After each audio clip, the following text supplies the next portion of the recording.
Facebook and YouTube and wherever I post this.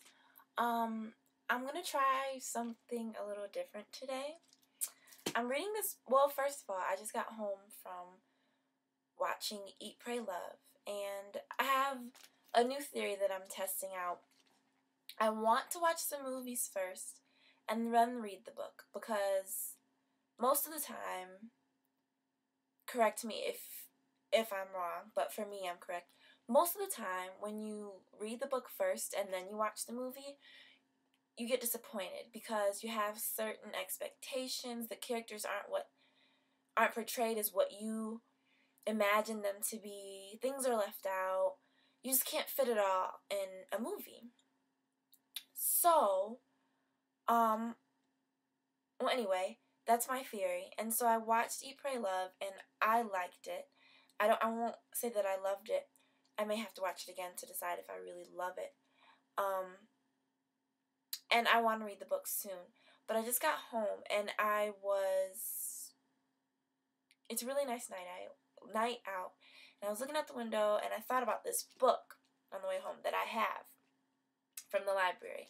And it's called What Keeps Me Standing: Letters from Black Grandmothers on Peace, Hope, and Inspiration by Dennis Kimbro. This is the book. And I've been reading, and I would like to read a letter to you. Sometimes you comprehend things better when you listen to them and read them and do anything you can.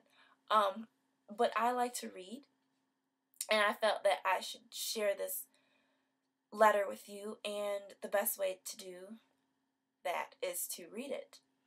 So, I will find it for you. I lost my spot. I apologize. Okay. It was written October 1st, 1998 in Baltimore, Maryland. It is titled, Life is the Greatest of All Statements. Make sure yours speaks volumes. Yes, speaks volumes. Okay.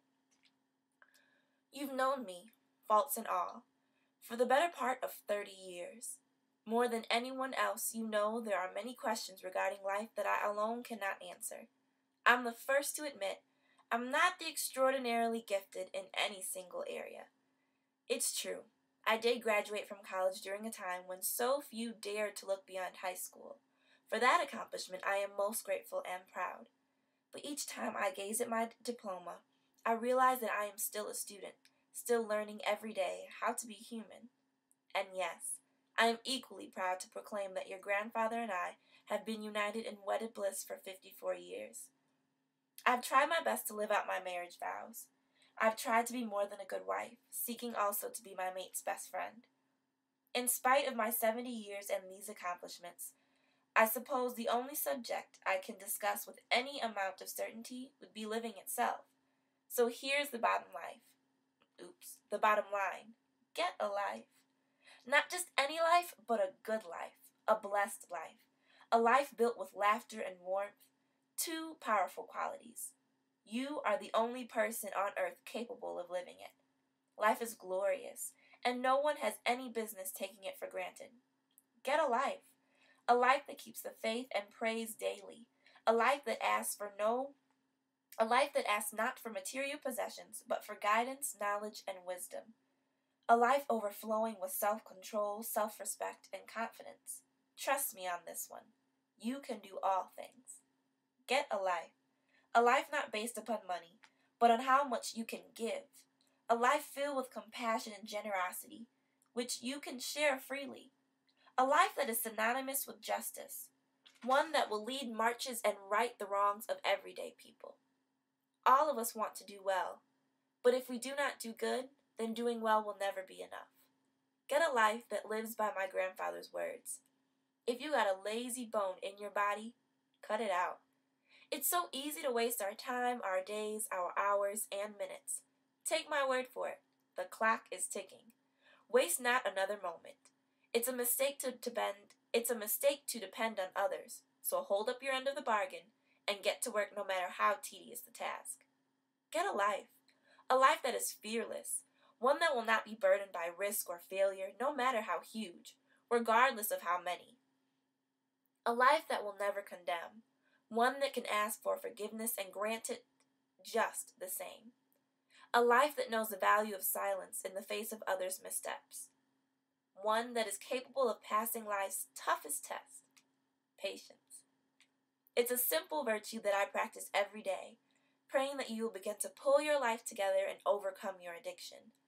If you are to benefit from this journey, get a life that lives by every word of His commandments. A life that demonstrates grace and mercy. One that can walk in the company of greatness, yet is humble enough to be measured by the true Son. He that is first and last, last and first. This is the standard by which you and I will be judged. So there you have it. Words from someone who may not have done much or earned much, but has experienced plenty. If you will take heart and be guided by all that you have read, you will not be disappointed. Life is the greatest of all statements. Make sure yours speaks volumes. Marion Scarborough. So, I just wanted to share that because I got a lot from it. I don't know. I may continue doing this. Let me know if this is like a thumbs up or a thumbs down or anything. Yeah. Have a nice night. Bye.